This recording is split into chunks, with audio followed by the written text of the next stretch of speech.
नमस्कार, कान्हा बोल रहा हूँ, कान्हा प्रजापति। आज बात करने वाले हैं स्वामी विवेकानंद जी के बारे में। स्वामी विवेकानंद, हाँ आपने सही सुना, स्वामी विवेकानंद। स्वामी विवेकानंद एक अद्भुत असाधारण आदमी थे जिनके बारे में चर्चा करना तो बहुत बड़ी बात होगी। तो आज हम उन्हीं के बारे में चर्चा कर रहे हैं। उनके बचपन से शुरुआत करते हैं। उनके बचपन में क्या था कि वो बचपन से ही बहुत सेंसिटिव आदमी थे। एक बार वो खेल रहे थे और जब वो खेल रहे थे तभी वहाँ पर जो है उनके पिताजी और कुछ बच्चे थे।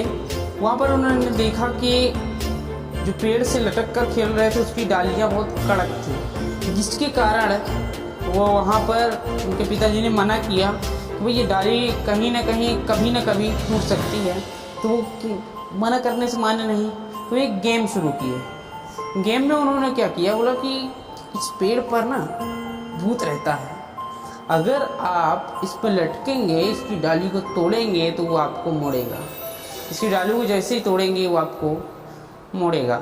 सभी बच्चे डर गए और वापस चले गए।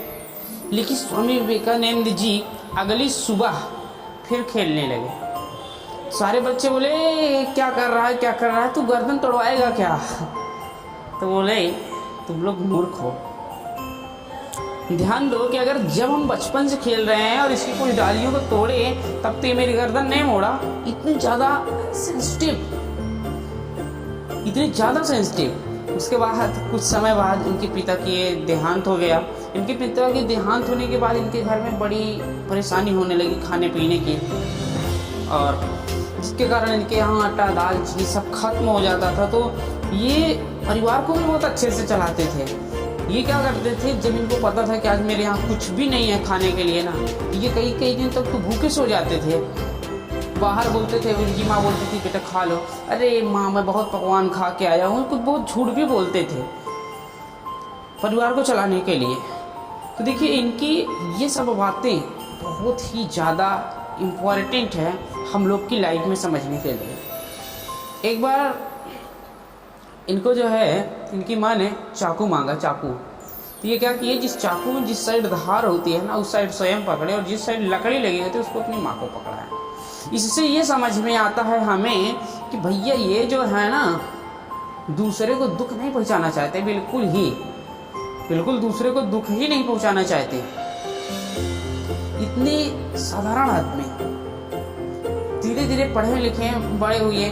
उनकी जब कॉलेज का टाइम था ये क्या करते थे, जाते थे लाइब्रेरी से किताब लेके आते थे। अमेरिका में पढ़े थे भैया, वहाँ से जाते थे किताब लेके आते थे और पढ़ते थे, शाम को वापस कर देते थे। मतलब हर रोज़ एक किताब लाएं, सुबह लाएं शाम को वापस, सुबह लाएं शाम को वापस। जो वहाँ पर एक किताब में लाइब्रेरी में एक महिला थी, वो इनको किताब दी, बोली क्या करता है तू इंडियन आदमी, इतनी जल्दी कैसे पढ़ लेता है, वापस कर देता है। बोला मैं पढ़ लिया 30 दिन बीत गए इसी तरीके से। बोले मैं तेरी परीक्षा लेती हूँ तभी तो समझ में आएगा। बोले पूछ लो, कोई दिक्कत नहीं है। जब वो पूछी कि ये क्वेश्चन इसका आंसर बताओ, उन्होंने आंसर ही नहीं बताया बल्कि बता दिया कि जो है इस पेज नंबर पर है, 212 पेज नंबर पर है, 215 पेज नंबर पर है, 300 पेज नंबर पर है, ये क्वेश्चन की इस लाइन में इसका आंसर है। पूरा उन्होंने बताया। वो चकरा कर गिर गई। ये इतने बुद्धिमान, इतने तीव्र बुद्धि वाले थे। ये हमेशा क्या करते थे, हम आपको पिछली भी कई वीडियो में बताए हैं और क्लास में भी बताए हैं कि भैया गीता तो बिल्कुल सार है, गीता का जो पढ़ लिया वो सबको निपटा दिया।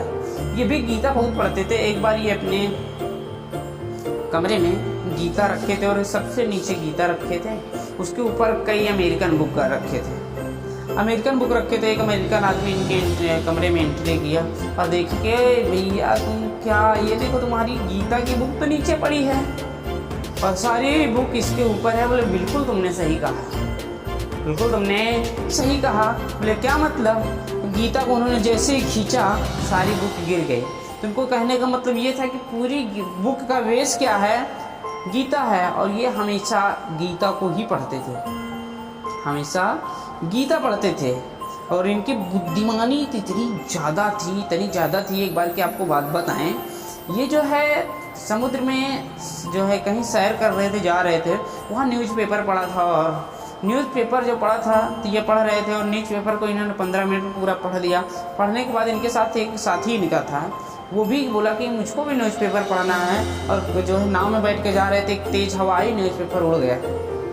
उनका जो साथी जब पढ़ रहा था, तब जब वो पढ़ रहा था तो भैया नाव वाला चिल्लाने लगा, मेरा न्यूज़पेपर तुमने फेंक दिया, कैसे फेंक दिया, मुझको न्यूज़पेपर ही चाहिए, तेरे पास कागज़ और कलम है? बोला हाँ है। पूरा न्यूज़पेपर A to Z एक अच्छा कामा तक छाप दिए आधे घंटे के अंदर। बोले ले ले भैया, तेरा ये न्यूज़पेपर रेडी है, जाके किसी भी जगह पर मिला ले, पूरा एक शब्द अगर कटा रहेगा तो। बोला इतने ज़्यादा बुद्धिमान, इनकी कहानी तो हम करते करते थक जाएंगे, लेकिन बहुत है। एक बार की बात और आपको बताएं, ये एक बार पढ़ रहे थे और इनके सामने से बारात निकल गई, इनको पता नहीं चला, इतने ये बुद्धि के तेज आदमी थे, इनको पता नहीं चला भैया इधर से बारात गई क्या। पढ़ रहे थे 3 दिन तक, पढ़ते पढ़ते ये 3 दिन रात बीत जाए, कुछ खाए पिए नहीं, एक जगह पे बैठे रहे। इतने इनके फोकस वाला माइंड था, इनका फोकस वाला माइंड है, इतना ज़्यादा तीव्र था, जिसकी वजह से ये 3 दिन तक कुछ खाए पिए नहीं और लगातार पढ़ते रहे।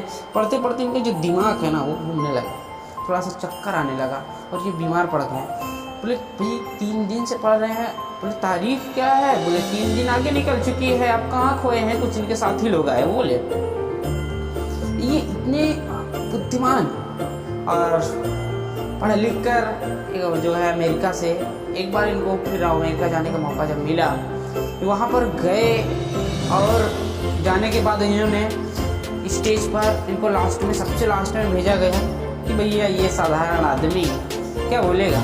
गए, बोले डियर सिस्टर एंड ब्रदर, मतलब ये सबको इसी एक बात से समझ में क्या आता है। ये जैसे ये बोले, इतनी तालियों की गड़गड़ाहट, मिनटों तक तालियां बजती रही, और उसके बाद स्पीच देने लगे। हर मिनट पे तालियां बजती रही, लोग सुनते रहे ध्यानपूर्वक। इतनी अच्छी स्पीच बोले, सारे अमेरिकन हैरान हो गए। स्पीच देके ही पता लगता है कि वापस आए, एक रेस्टोरेंट में बैठे, तो जो वहाँ का मेन प्रोफेसर उनके स्कूल के जहाँ पर वो पढ़ते थे, उनका प्रोफेसर गए, बोले और एक बार बैठे एक जगह पर होटल में कुछ चाय वगैरह लेने के लिए। इनका प्रोफेसर क्या बोलता है, सुअर और हंस का मेल नहीं हो सकता। तो स्वामी विवेकानंद के जवाब सुनिएगा। स्वामी विवेकानंद जी क्या बोले, तो मैं उड़ ही जाता हूँ, मैं उड़ जाता हूँ। देखिए इनकी इंटेलिजेंस इतनी तेज थी ना, मैं बार बार यही बोल रही थी, तेज थे। इनका कोई भी मेल नहीं था। एक बार क्लास के टाइम पीछे भूल गए, क्लास में भी मैं क्लास को बता दे रहा हूँ। पर क्या हुआ, ये पढ़ रहे थे और पढ़ते समय कुछ लिख कर दिखाया, टीचर को नीचे क्लास में पढ़ दिया। बोले सर आपने इसमें अपना नाम तो लिख दिया, लेकिन आपने इसको सही पढ़ा नहीं। आपका अपमान भी नहीं करते थे कि नहीं मैं गलत हूँ, हर जगह ये परफेक्ट रहते थे। इनसे सीख मिलती है बहुत कुछ हमें सीखने के लिए। ये बात के एकदम पक्के आदमी थे, बात में इनको कोई काट ही नहीं सकता था कहीं पर भी, ये बात एकदम पक्के आदमी थे। अब आते हैं इनके थोड़ा सा लास्ट टाइम में।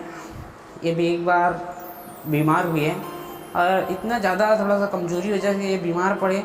और ये जहाँ रहते थे वहाँ ब्रह्मचर्य लोग रहते थे, वहाँ महिलाओं का जाना अलाउ नहीं था, जब महिलाएं नहीं जाती थी। ये थे वहाँ पर, इनकी माँ सोची कि मैं जाके बच्चे की अपनी सेवा करूँ कुछ, ताकि मेरा बेटा स्वस्थ हो जाए। इन्होंने तुरंत अपनी माँ को जहाँ पर वो थे वहाँ से निकाल कर भगा दिए, मतलब भिजवा दिए घर। इससे समझ में आता है कि ये ब्रह्मचारी भी बहुत थे। और एक बार की आपको कथा सुना है, ये अमेरिका गए थे ना, वहाँ पर हुआ क्या, एक लेडी आई महिला कि मैं आपके बच्चे की माँ बननी चाहती हूँ, मैं एक आपके जैसे बेटा चाहती हूँ, ऐसा बोले, एक मैं आपके जैसे बेटा चाहती हूँ, तो आप मुझे शादी कर लीजिए। अरे शादी, बोले मैं आपको बिना शादी का बेटा दे सकता हूँ।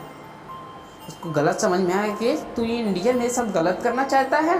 बोले आप क्या बताएं आपको, मैं गलत नहीं करना चाहता हूँ, मेरे जैसे चाहिए। तो क्या विश्वास है कि आप मुझसे शादी करेंगे तो मेरे ही जैसे बेटा पैदा हो? कोई विश्वास है? नहीं है। इसलिए आज से और अभी से मैं आपको अपनी माँ मानता हूँ और आप मुझे अपना बेटा मानिए। इससे समझ में आता है कि ये पक्के ब्रह्मचारी आदमी थे। अब जो ब्रह्मचारी आदमी होते हैं ना, उनका दिमाग तो बहुत ही तेज होता है, उनका दिमाग बहुत तेज होता है। देखिए इनके बारे में तो बहुत सारी कहानियाँ हैं अभी बची हुई हैं, बस इस मिलते हैं कुछ अन्य इनके साथ। लेकिन आप लोग अगर कमेंट करेंगे, कोई करता है कि नहीं इनके बारे में और कहानियाँ हो जाएं, तो भैया आप लोग कमेंट करेंगे तो इनके बारे में बहुत सारी कहानियाँ लेके आएंगे। फिर मिलते हैं आपको नेक्स्ट शो में।